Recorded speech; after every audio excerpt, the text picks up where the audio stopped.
It was exactly 2:47 in the morning when the dead silence hanging over Ouagadougou was violently shattered by the sharp crack of a sniper's rifle. The city streets outside were ghost towns, completely empty, while inside the presidential quarters, Captain Ibrahim Traore stood ready in his private chambers, sensing the onset of a siege. Suddenly, his chief of security burst through the doors, breathless and frantic. With his face tight with adrenaline and weapon drawn, the officer barked out the urgent intelligence report. "Mr. President, we have a breach. Hostile units have penetrated the northern perimeter." Refusing to show even a flicker of panic, Traoré deliberately placed his military jacket on the table and asked the only question that mattered. "Which of my own men are standing with them?" The situation had escalated beyond a simple code red. Traoré instantly realized this wasn't just a haphazard mutiny by disgruntled troops, it was a calculated high-level internal betrayal orchestrated from the shadows. As the loyalist forces scrambled to establish defensive positions and secure the hallways, the clock was ticking down rapidly. The insurgents, directed by corrupt officers who had sold out their country, were moving with terrifying speed and precision. Their objective was brutally simple. The mission parameters were clear: assassinate Traoré, install a puppet regime compliant with foreign interests, and sever the nation's critical supply lines before the sun came up. Every second counted. But the president had absolutely no intention of evacuating. He understood deep down that while a man might fall if he ran now, the entire nation would collapse along with him. Turning to face his remaining command staff with a look of steely resolve etched across his features, he issued the directive, "We hold this line. No matter the cost, we do not retreat." The moment of truth had arrived to defend not just his own life, but the sovereignty and future of the entire country against those trying to steal it. This was the ultimate front line of democracy and independence. Traoré knew the stakes were far higher than his personal survival. The very existence of the state was on the chopping block. Then at 3:15 a.m., something happened that neither the attacking mercenaries nor the foreign intelligence analysts watching from afar had ever predicted. Just as the noose was tightening around the Central Command bunker, shadows began to emerge from the darkness around the presidential palace, groups of ordinary civilians materializing out of nowhere. First, there were a few dozen, then the numbers swelled rapidly into the hundreds, a growing wave of humanity flooding the danger zone. They were farmers, university students, and local shopkeepers, people with no weapons and no tactical battle plans, yet fueled by an unbreakable collective will to resist. In a defining moment of courage, an elderly woman stepped right into the path of the approaching mercenaries and screamed at the top of her lungs, "This country is not for sale. You will not take it." The security commander, completely stunned by the development, quickly pulled up the live surveillance feeds to show Traoré what was happening outside. On the monitors, the president witnessed a massive human tide surging through the gloom, armed only with farming tools, rusted iron bars, and hastily made protest signs. They had formed a literal human shield between him and the death squads. It was the first major crack in the coup's perfect plan, a decisive turning point that the president recognized immediately. These citizens weren't following military orders or government decrees. They were responding to a primal instinct to protect their homeland, defending what they now claimed as undeniably their own. Ibrahim Traore, the man who had refused to abandon his post, felt the weight of the moment as a powerful truth settled in. He was not fighting this battle alone. And that realization, more than any stockpile of ammunition, was about to completely flip the script on this dark night. Inside the command center, Traoré turned to his officers with a new command. "Open the main gates," he ordered with an eerie calmness. A wave of shock and disbelief ripped through the situation room. Tactically opening the perimeter to an encroaching enemy sounded like pure suicide, but for Traoré, it was a radical act of faith. It was a gamble on the loyalty of his troops, but even more so, a trust in the unarmed civilians risking everything outside those walls to keep him safe. The sheer reality of this spontaneous grassroots resistance didn't just offer him comfort, it solidified his conviction that he was on the right side of history. True power lay with the populace, not in the barrel of a gun. The heavy steel gates groaned as they slowly swung open, allowing the people to flood the presidential courtyards. A college student, a factory worker, a mother of three, they all stood shoulder to shoulder, united by a purpose far greater than their individual lives. Absolute chaos erupted on the battlefield as the tactical situation disintegrated for the attackers. The mercenaries who had banked on a quick and dirty victory suddenly froze, unable to distinguish between armed combatants and innocent patriots in the melee. The defensive line was no longer just a military formation. It had transformed into an impenetrable wall of the community itself. Amidst the tumult, Traoré caught the eye of a young soldier, seeing a mix of disbelief and rising hope reflecting back at him. The message was clear: they were no longer isolated in this fight. In that precise second, the president knew the betrayal was just a footnote. The real war for the nation's soul had just begun, and it wouldn't be decided in a war room, but on the streets. The momentum shifted violently the instant those gates breached, accelerating the timeline of events beyond anyone's control. The insurgents were completely blindsided and lost their tactical advantage. They had planned for a surgical silent extraction operation. Instead, they ran headfirst into a wall of chaotic, unpredictable, and fiercely human resistance that no training simulation could have prepared them for. In the courtyard, a mechanic was seen taking swings at a masked gunman with a heavy wrench, while students stood with arms crossed, physically blocking the corridors. A grandmother was hurling stones at elite soldiers. The civilians had no firepower, but their sheer numbers, their rage, and their audacity were effectively jamming the enemy's advance. The insurgents fired warning shots into the air, but nobody flinched. They fired rounds into the dirt at the crowd's feet. Still, the crowd marched forward. Inside, an officer shouted over the comms, "Mr. President, they're hesitating. They won't shoot the people." Traoré seized the moment. He grabbed the microphone, his voice blasting out over the radio waves and makeshift loudspeakers across the entire city of Ouagadougou.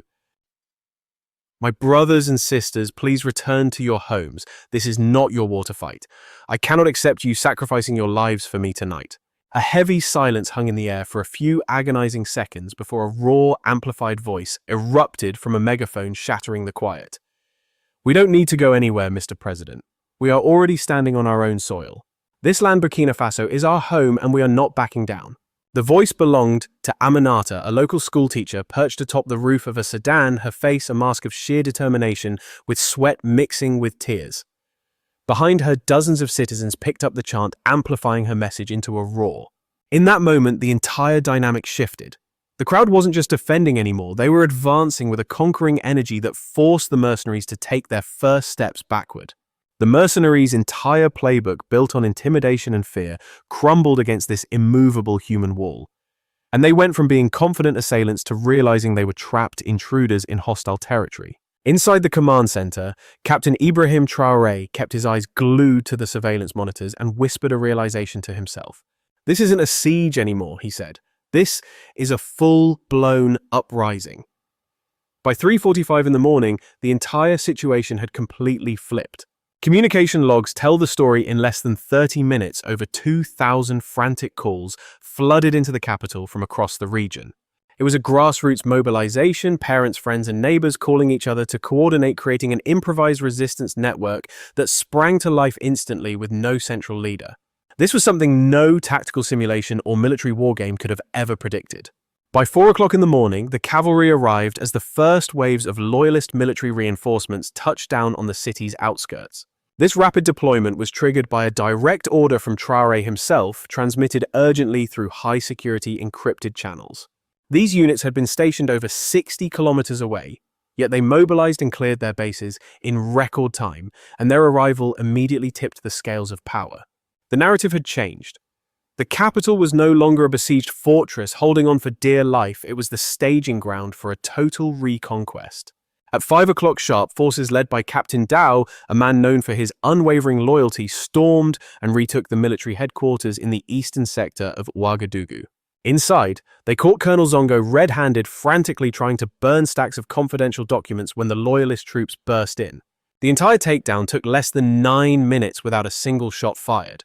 Zongo, still delusional about his victory, finally realized it was over when he saw the icy stares of the men he used to command. When you look at the data points from that night, they all scream the same undeniable message. The reaction speed from both the civilian population and the loyalist military units was absolutely lightning fast. The conspirators banked on paralysis induced by fear, but instead they got a massive collective awakening, and that miscalculation was the exact moment they lost the war. Traoré isn't usually a man who relies solely on statistics, but that night the numbers told a powerful story that firepower alone couldn't write. The data showed a level of mobilization and execution speed that you simply won't find in any standard military playbook. More importantly, it vindicated what Traoré had felt all along: this country is different, and it does not react the way others do. He had just demonstrated to the world that the unity of the people can actually defeat the tactical precision of hired mercenaries. Now, there are plenty of pundits and observers out there claiming this was all just raw emotion devoid of any real strategy. They argue that allowing civilians to swarm a military installation during an active attack is a catastrophic breach of security protocol. In their view, Ibrahim Traoré took a reckless gamble that endangered not just his own life, but the stability of the entire state apparatus. On the flip side, you have analysts arguing that relying on a mob proves the state machinery is weak and fractured. The argument goes, if you need average citizens to physically shield their president, then your institutions have already failed to do their job. They see this as a lucky break, a symptom of a disorganized government held together by one man's charisma. But when you look at the hard facts, that theory falls apart. First of all, the loyalist military units didn't just vanish into thin air or abandon their posts. Investigations revealed they were deliberately lured away by fraudulent orders, a calculated strategic move by the coup plotters. Secondly, the civilian uprising didn't replace the military. It wasn't an either-or situation. The people simply filled a temporary tactical gap, holding the line effectively enough to protect the command structure until the loyalist forces could race back. And finally, the post-coup data confirms a crucial point: not a single major government institution fell into enemy hands that night. Civilians didn't breach sensitive security zones, and the coordination between the streets and the soldiers was spontaneous yet surprisingly disciplined. This wasn't anarchy or chaos. It proved that deep public trust can actually create a new, unprecedented form of civic order. Traoré's actions shouldn't be seen as tossing the military rulebook out the window. It was a high-stakes bet on social cohesion, and he won big. But amidst all that confusion, a chilling truth started to surface. As intelligence teams began cross-referencing mission orders with recent troop assignments, Traoré's team uncovered a disturbing fact: 3 of the president's most loyal officers had been transferred out of the capital less than 72 hours before the attack began. Those transfer orders bore the signature of Colonel Zongo, proving this wasn't administrative negligence. It was a calculated preemptive strike to neutralize the defense. But here's the kicker: that revelation, which would have sent most leaders into a spiral of despair, had the exact opposite effect. By pinpointing the treason deep within the administrative gears, they finally knew exactly where to cut the rot. Traoré realized he was holding a loaded weapon that his enemies had completely underestimated, a fierce loyalty from the streets that was wide awake, fully informed, and absolutely indignant. The strategy of simply playing defense was officially off the table. It was 0 hour for the counteroffensive. Ladies and gentlemen, the counter-coup had undeniably begun, and the momentum was shifting fast. The plotters never calculated that they would be exposed to the light of day. The fallout for the deep state was instantaneous and severe. In less than a week, the 3 primary architects of the conspiracy were in handcuffs. Colonel Zongo was caught red-handed, frantically trying to incinerate incriminating documents before authorities breached his perimeter. General Ouedraogo was intercepted carrying just $300 in cash, likely desperate getaway money, while Commander Cabaret was tracked down to a secure safe house, still attempting to call the shots and coordinate the operation remotely. These high-profile takedowns managed to restore a fragile equilibrium to the nation for the moment. But more importantly, they ripped the mask off the system, exposing the staggering depth of the internal rot festering within the state apparatus. By the very next morning, a special counter-espionage task force was up and running, reporting directly to the president's office. For the corporate sector, the shockwave hit on 2 distinct fronts. On one side, you had several prominent local tycoons implicated for bankrolling the logistics and supplying the weaponry for the plot. On the other side, certain foreign mining giants, never explicitly named but heavily suspected by intelligence, saw their lucrative contracts frozen immediately pending a full forensic audit. The market reaction was absolute carnage. We saw a 9% nosedive in the sub-regional stock index, followed by a total freeze on new capital investments. For the average citizen on the street, the impact was profound, but paradoxically it sparked a new sense of hope and resilience. This populace, having stepped up to save their president, finally felt like they were holding the reins, true political players for the first time in history. In the days that followed, we saw over 2,000 citizen collectives spring up spontaneously, stretching from Kodagu all the way to Fada. Town halls and public forums erupted, demanding forensic audits, transparent budget releases, and robust legal protections for whistleblowers who dared to speak out. Staying silent and looking the other way was simply no longer an option for anyone. The ripple effect across the region was undeniable. Over in Niger and Mali, grassroots movements started citing the Night of Ouagadougou as their rallying cry for change. The name Ibrahim Traore, already a fixture in the headlines, transformed into a living symbol, the total antithesis of the classic military coup leader. Inside the hushed corridors of diplomacy, they are even coining a new term for this phenomenon, the reverse domino effect. It is not a contagion of chaos and instability, but a spreading wildfire of popular resistance against entrenched powers.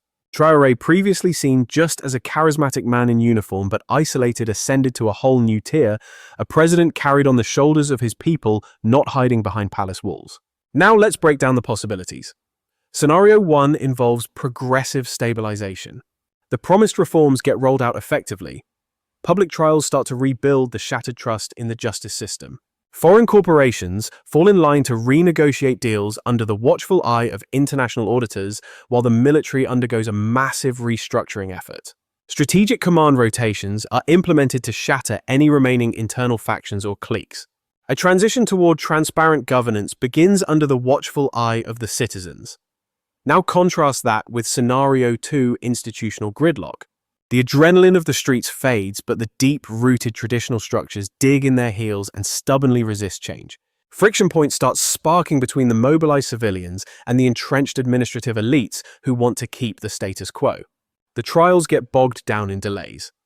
Transparency measures hit a wall of bureaucratic red tape, and a heavy sense of democratic fatigue sets in among the public. That forward momentum turns into dead weight. Then there is Scenario 3, the resurgence of the underground networks. Hostile actors, both domestic and foreign, reorganize their forces. Sophisticated disinformation campaigns launch to poison public trust and spread confusion. Pockets of the military that escape the purge reconnect with foreign backers, and localized unrest begins to flare up in key areas. Suddenly, a new coup becomes a viable threat. Only this time, it is quieter, more subtle, and wrapped in legal loopholes. Facing these scenarios, one hard truth stands out. The survival of a president does not guarantee the survival of the entire system. The Burkina Faso people proved they could rise up in a single night. But the vigilance that saves a man must evolve into the vigilance that builds a nation. For the political class and the global elite, the events in Ouagadougou are impossible to ignore. This is not just a heroic stand by an African leader. It is a thunderous message sent to foreign powers and neighboring governments alike. The message is clear: Burkina Faso is officially closed as a playground for external ambitions. It is time to completely rewrite the power dynamics, whether we are talking about economic forums or diplomatic summits. For the citizens of Burkina Faso, this chapter has shifted their role from passive spectators to active protagonists in their own history. The viral footage of crowds forming a literal human shield around their president has become an iconic symbol of this era. The question now is not, can this happen again? It is, how do we sustain this level of mobilization every single day? Every citizen, every student, every factory worker now feels the weight of collective responsibility to hold the line. And for the youth across Africa, that night was a dazzling demonstration of what a united people can achieve when staring down tyranny. Social media platforms acted as the accelerant that propelled this entire movement into the global spotlight. This isn't just a local headline. It involves a seismic shift, rippling across borders, galvanizing millions of young people throughout the continent to fundamentally question the status quo and rethink their relationship with power. But make no mistake, the heavy lifting for the people of this nation is far from over. In fact, we are just seeing the opening act of this drama. What is required now is a relentless day-in and day-out dedication to the cause, moving beyond the adrenaline of the moment to the actual grind of governance. True lasting transformation demands unyielding vigilance from the electorate, brutally honest dialogue, and sweat equity in running the state. Securing the longevity of these reforms and stabilizing Burkina Faso means executing a multi-pronged strategy. Priority number 1 is tearing down the walls of secrecy by enforcing absolute administrative transparency across the board. This means bringing the receipts, publishing national budget data in real time for public scrutiny, and holding mandatory monthly town hall meetings. These forums must be accessible to every single resident, creating a direct pipeline for the public to weigh in on critical economic and political policy shifts before they happen. Next, we look at the defense sector, where revitalizing the armed forces requires a strict rotation of military brass to prevent any single faction from consolidating too much power again. Furthermore, we need to roll out a comprehensive civics curriculum for the troops, bridging the gap between the barracks and the block to ensure the military serves the society, not the other way around. Then comes the establishment of a watchdog with teeth, a fully independent oversight commission free from government interference. This body needs to bring together civil society leaders, investigative journalists, and legal eagles to audit the progress of reforms and root out corruption wherever it hides. Their mandate must also include ensuring that the architects of previous conspiracies face the music in open court with total judicial transparency. Following that, we must institutionalize grassroots democracy by incentivizing the formation of local action committees that have a seat at the table. These local bodies will bypass bureaucracy to interface directly with state agencies, ensuring a two-way street of communication, especially for the often ignored rural heartland. Finally, the ultimate goal is to cement national unity, turning a fragmented populace into a cohesive front. This requires fostering a hard-nosed national dialogue that brings every stakeholder into the room, including opposition groups who may disagree on policy but share a flag. The objective is to hammer out a working consensus on the path forward, ensuring that every demographic feels they have skin in the game and representation in the halls of power. Executing this roadmap requires lockstep cooperation between public institutions and the citizenry. Let's be clear, this kind of systemic overhaul is a marathon, not a sprint. However, if they stay the course, Burkina Faso stands to do more than just recover. It could emerge as the gold standard for participatory governance in the entire West African region. As the sun began to creep over the skyline of Ouagadougou, burning off the lingering shadows of a tumultuous night, the atmosphere shifted. Captain Ibrahim Traore was spotted standing solemnly before the memorial dedicated to the 7 civilians who paid the ultimate price during the conflict. With their names etched permanently into the cold marble, it felt as though the entire nation was standing right there beside him in silence. He reflected on the legacy of those fallen patriots, men and women who didn't lay down their lives for a politician or a president, but for a radical concept. They died for the belief that this country is the property of its people, and that true loyalty is not bowing down in submission, but standing up in resistance. Traoré placed a hand on the stone monument, a quiet gesture that screamed louder than any political speech could. These victims were more than just tragic symbols. They were everyday heroes who defined courage in their daily lives. Their sacrifice has become the bedrock upon which a reimagined Burkina Faso is being built, and Traoré, though visibly drained from the crisis, seemed to carry the immense weight of that duty. He knows deep down that this nation has turned a corner and will never again be defined by subservience. The blood spilled by these citizens was not in vain, and the narrative of that fateful night in the capital does not conclude just because the sun has come up. The real story is launching right now in the bustling streets, inside family living rooms, and in the hearts of every Burkina Faso citizen. The road toward a future defined by justice and accountability is going to be paved with obstacles, but for the first time in a long time, it is within striking distance. Every policy decision and every individual action taken from this day forward serves as a building block for this reinvention.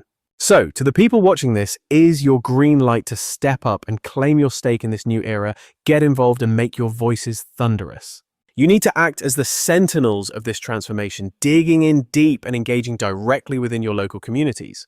Flood the public forums and demand nothing less than total transparency, equity and justice, because Burkina Faso is yours. Make it your mission to ensure this undeniable truth breathes and thrives with every passing day.